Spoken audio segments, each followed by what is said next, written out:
Billy, nagtataka kasi ako. Bakit tinatago niyo ang pagiging babae mo? Si tatay kasi, gusto niya ng anak na lalaki. Kaya lang ako yung lumabas.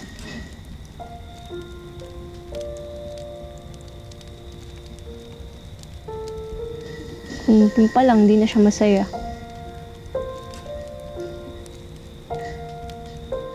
Tapos yung nanay ko,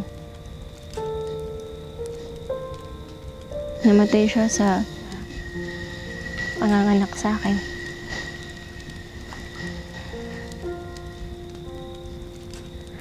Kaya pakiramdam ko, malayo yung loob sa akin ni tatay.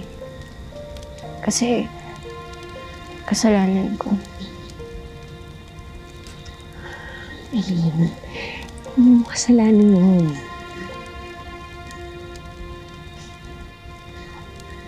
Kung buhay ko, gusto ko lang naman mapansin ako ni tatay. Gusto kong makuha yung loob niya. Gusto niya ng anak na lalaki.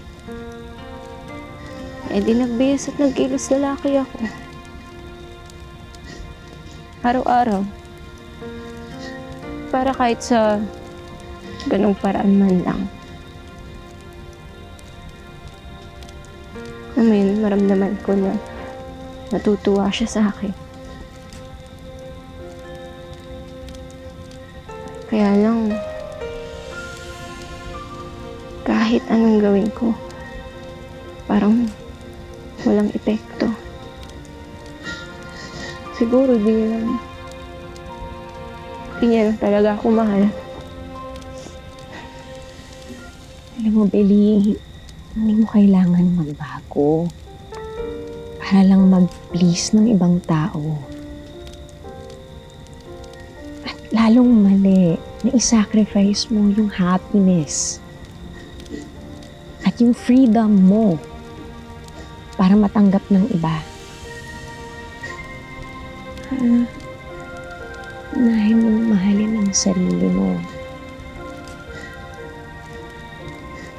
At tanggapin mo kung sino ka at ano ka bago ka mahalin at tanggapin ng iba. Okay?